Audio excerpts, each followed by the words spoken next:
In 2018, the Royal Canadian Mint unexpectedly issued a commemorative coin in an oval shape. On the surface of that coin, one could see the image of a man lying on his back on the ground, both hands raised to the sky as if trying to defend himself from a strange flying saucer-shaped object. The special point lay in this: when all the lights were turned off, and the coin was illuminated with ultraviolet light. The yellow light emitted from the flying saucer would shine directly down on the man, creating a scene that was both mysterious and chilling. At first, many people thought this was just a unique collectible item designed to be sold at a high price. But in fact, the story behind this coin was far more astonishing. The coin was issued to mark the 50th anniversary of the UFO incident at Falcon Lake, Canada, one of the most mysterious encounters in the country's history. So what happened to the man engraved on the coin? And could this be the clearest evidence of the existence of extraterrestrial beings on Earth?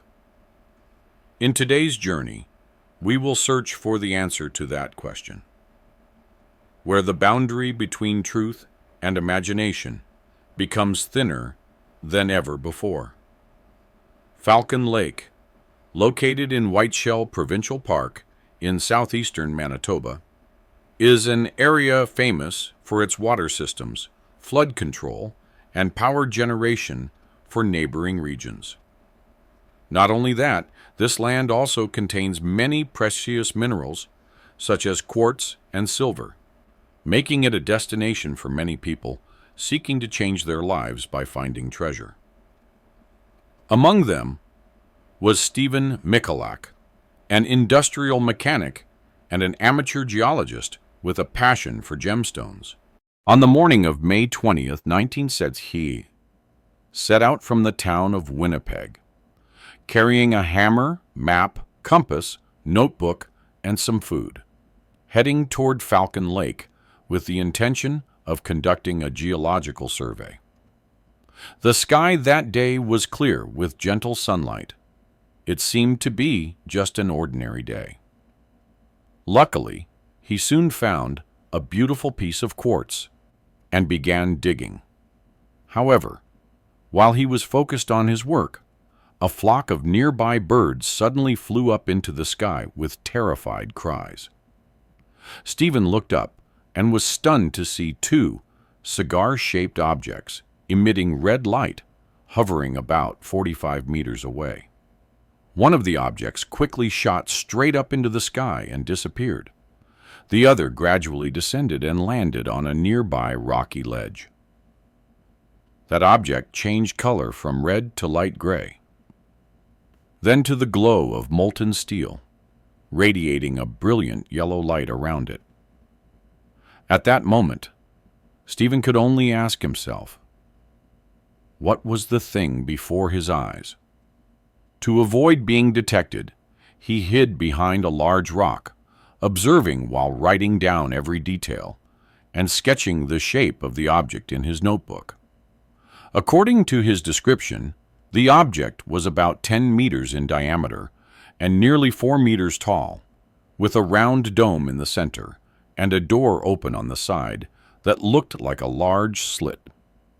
Its surface was shiny, like glass, smooth, with no welds or joints.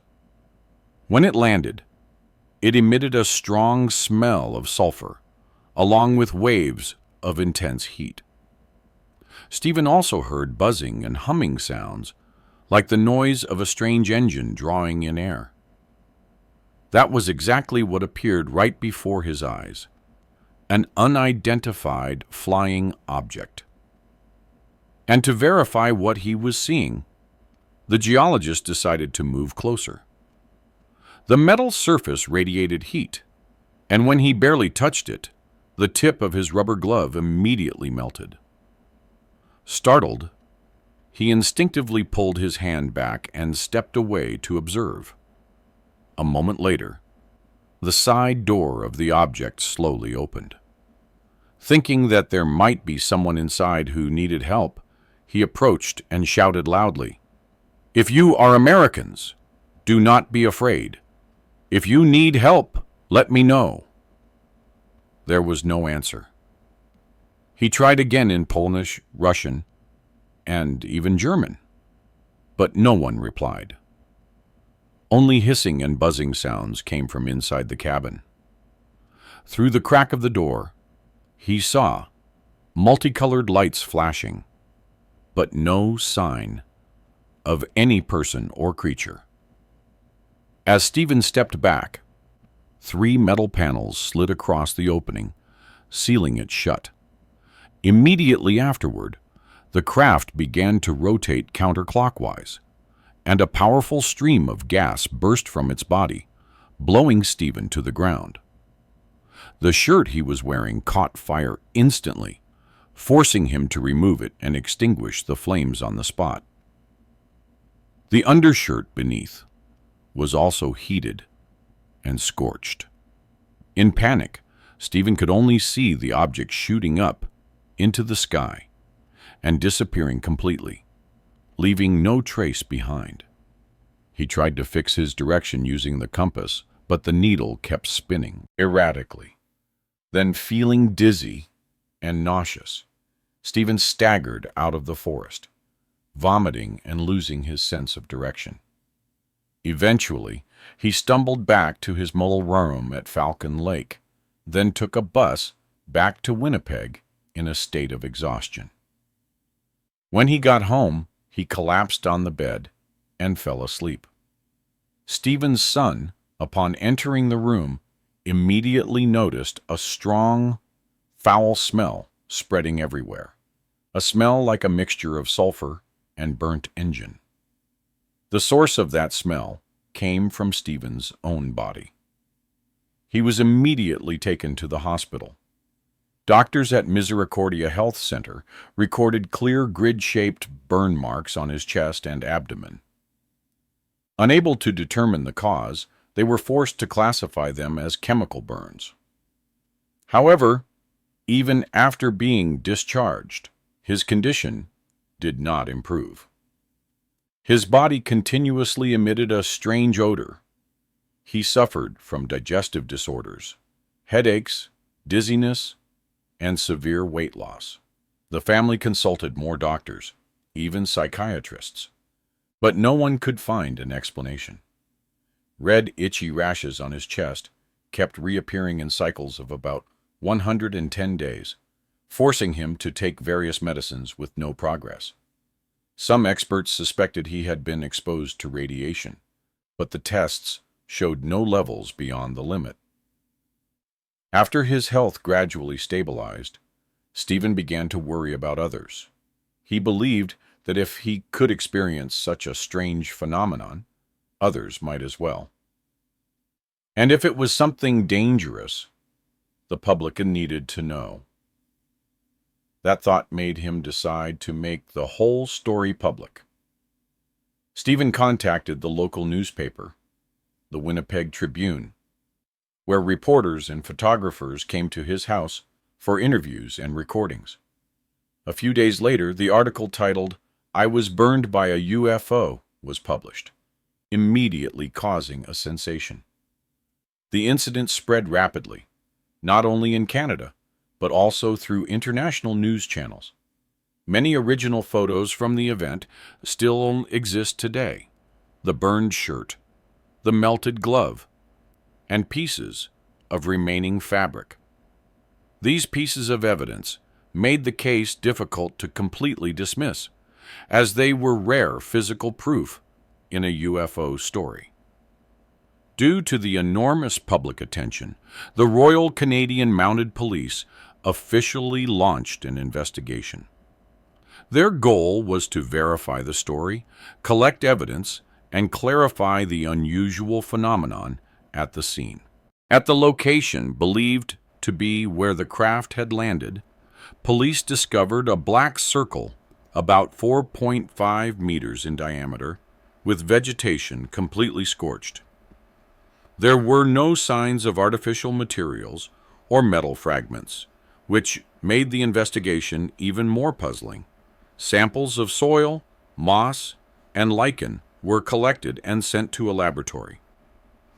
The results recorded a radiation level of 0.3 microcurie, possibly originating from a natural radium source strong enough to leave the area contaminated for a long time.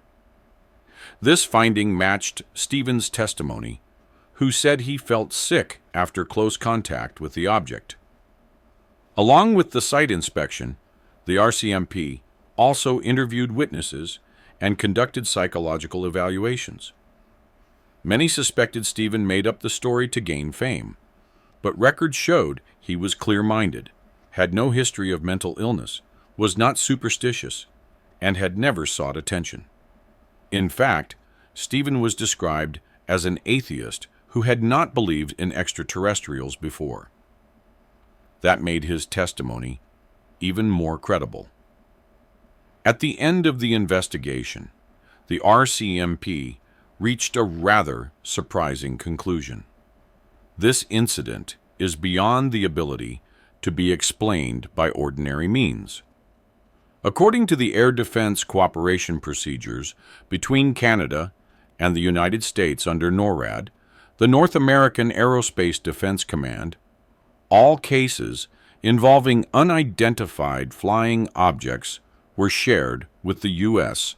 for further analysis. Therefore, the Falcon Lake case file was transferred to the United States Air Force, which at that time was in charge of Project Blue Book, the largest UFO investigation program in the world, running throughout the 1950s and 1960s.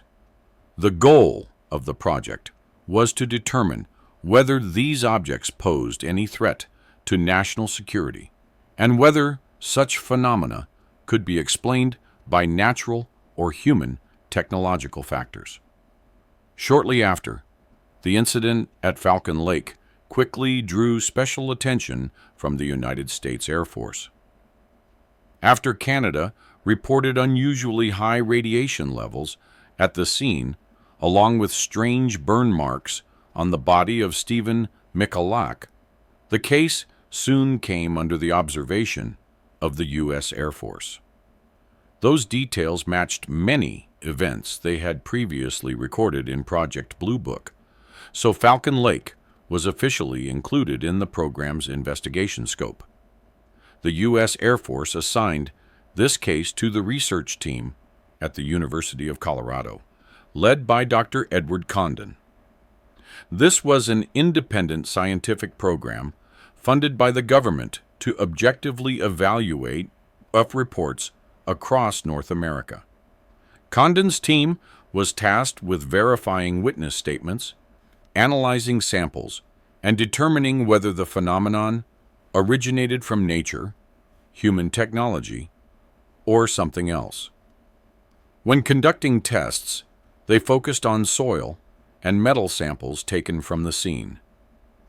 The results matched the Canadian report completely, showing signs of mild radiation and small silver metal fragments containing radioactivity. However, the research team could not determine the origin or purpose of those metal pieces. After weeks of comparison, the Condon team noted that Stephen's account was highly consistent, detailed, and logical, aligning with the site description. The U.S. Air Force also confirmed that there were no American military projects taking place in that area in 1967. Even so, they could not fully explain the phenomenon through known natural or technological factors. The final report was marked as insufficient evidence for conclusion, and the case was archived in the Project Blue Book files. Some scientists at the time still maintained a skeptical attitude, causing the project to end without an official conclusion. Although the story was quickly downplayed by the U.S. government, many believed it was treated similarly to the 1947 Roswell incident, another case dismissed due to lack of evidence. Meanwhile, the Canadian Department of National Defence and the Royal Canadian Mounted Police could not deny the fact that both the scene and the witnesses' injuries were real. From there, many hypotheses began to emerge. UFO researchers noticed that the sketch Stephen drew, showing a round object with a smooth metallic surface, bright illumination, and no wings or propellers, matched the descriptions in numerous UFO reports from that era.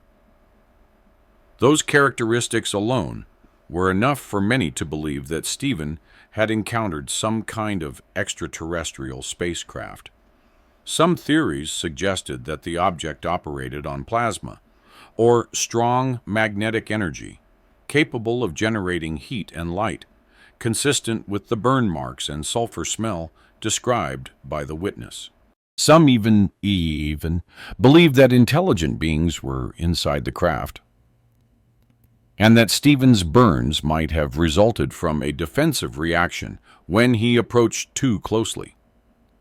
The grid-shaped burns on his body, they claimed, were direct traces of that attack.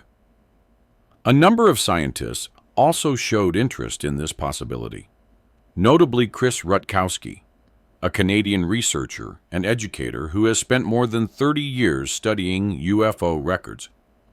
Since 1970, Rutkowski has collected over 20,000 UFO reports in Canada alone, along with hundreds of supporting documents for his research. And the Falcon Lake Incident was no exception in his study. The scientist, Chris Rutkowski, began his independent investigation by collecting all original files from the Royal Canadian Mounted Police, along with the reports of Stephen Michalak. He also consulted data from the Committee on Aerial Phenomena and several other UFO research organizations operating in the same period. Not stopping at reading documents, Chris went directly to the site at Falcon Lake, where Stephen claimed to have seen the strange object. There, he noted that the burn marks on the ground were still clearly visible, even though many years had passed since the incident. When soil and rock samples were collected, independent laboratories confirmed that they had unusually high levels of radiation, completely matching the results previously published by the RCMP. Based on this evidence, Rutkowski concluded, the Falcon Lake Incident is one of the most well-documented and reliable UFO cases in Canada. However, not everyone agreed. Some skeptical opinions suggested that Stephen's burns were simply an accident, possibly caused by alcohol, and that the UFO story was fabricated to hide the real cause. Another theory claimed that he invented the incident to keep others away from the mine where he had discovered quartz, thereby protecting his mineral source. However, the result turned out to be the opposite.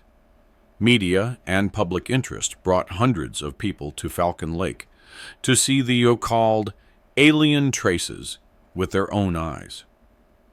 Some scientific journals of the time suggested that Stephen's injuries could have resulted from a gas explosion or an allergic reaction to natural chemicals within the quartz rock layers. However, they could not explain why the burns formed a uniform grid pattern identical to what was shown in the photographs. Psychologists also concluded that Stephen was completely sane, showing no signs of delusion or a history of fabricating stories for attention. This made the case even harder to dismiss. To this day, Stephen's UFO encounter hypothesis remains a controversial topic, because the Falcon Lake case was not the only one. Since the mid-1960s, the Royal Canadian Mounted Police had become the central agency receiving witness reports of UFOs across Canada.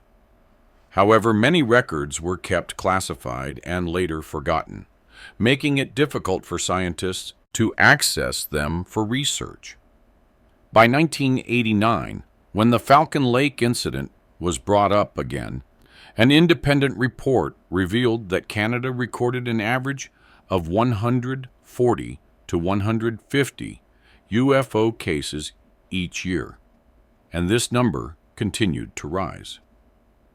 Today, there are more than 1,000 UFO reports annually, equivalent to 3 cases every day. According to 2002 statistics, Toronto ranked first with 34 cases, followed by Vancouver with 31, and British Columbia with 25. The average observation time for each sighting was around 15 minutes, with descriptions varying greatly. Sometimes an orange flying disc, sometimes an oval-shaped object with a tail hovering above the water. Not only civilians, but also commercial pilots had reported seeing strange objects in Canadian airspace. This shows that the Falcon Lake Incident had a strong impact on how the public perceived UFOs, leading many to believe that perhaps Canada might be the ideal destination for extraterrestrial life. Nevertheless, some scientists still tried to approach the case from the perspective of natural phenomena. They hypothesized that Stephen might have encountered a ball lightning event, glowing spheres ranging in size from a few centimeters to several meters, shining brightly for several seconds to a few minutes, and sometimes exploding when they disappeared. According to Stephen's description, the object he saw emitted a blinding light, intense heat, and a sulfur-like odor, all of which matched the characteristics of ball lightning. In addition, the weather and mineral conditions at Falcon Lake could have created a favorable environment for this rare phenomenon to occur. However, this hypothesis also had its limitations. The duration of the object's appearance was too long, its shape was more complex, and the sounds it made did not match the typical traits of ball lightning. Furthermore, this type of electrical sphere usually does not create grid-shaped burns or cause lasting after effects like those Stephen experienced.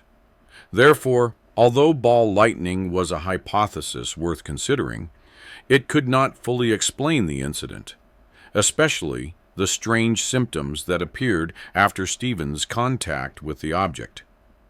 Doctors once suspected he had been exposed to radiation, and that led to another direction of research: the hypothesis of natural radiation from uranium ore at Falcon Lake, an area located within the mineral-rich geological belt of Western Canada. The region around Falcon Lake was well known for its abundant mineral deposits, particularly uranium, a naturally radioactive element commonly found in granite and metamorphic rocks. When uranium decays, it produces isotopes such as radium and radon, while releasing ionizing radiation including alpha, beta, and gamma rays.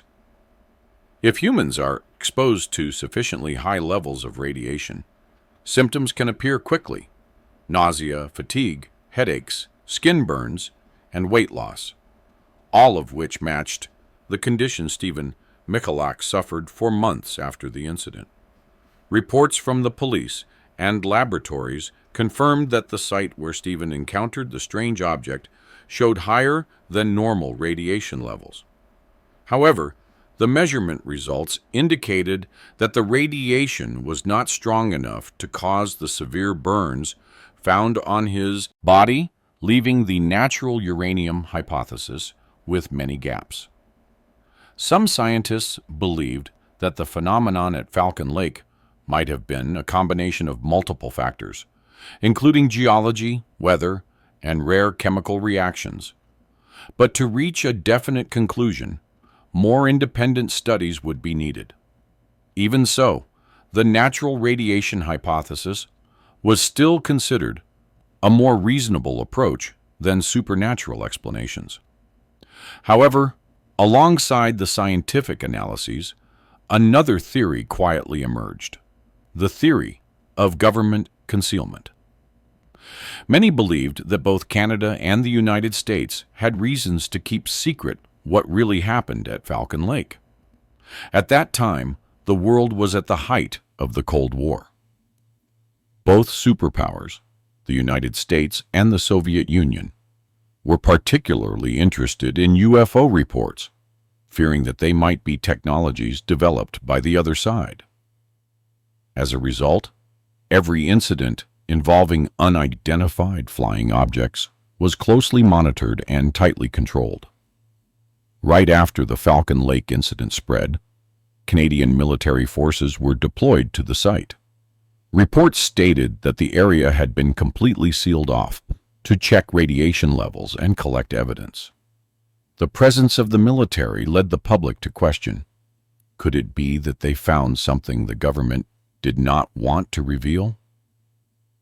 The lack of transparency only deepened the suspicion.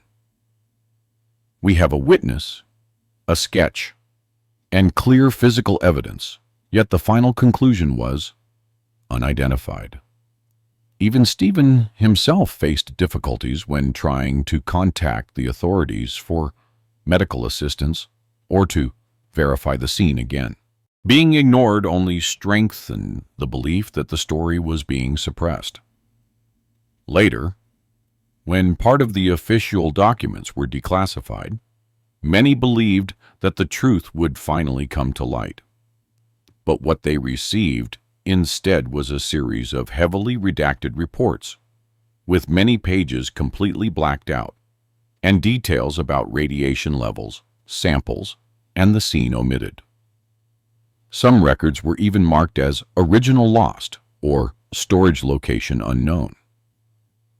Before researcher Chris Rutkowski released his independent data, most of the evidence regarding radiation and photographs of the site had never been fully published.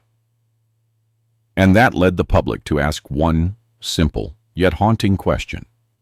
If there was nothing to hide, then why did they have to do it? Of course, all of this remains speculative.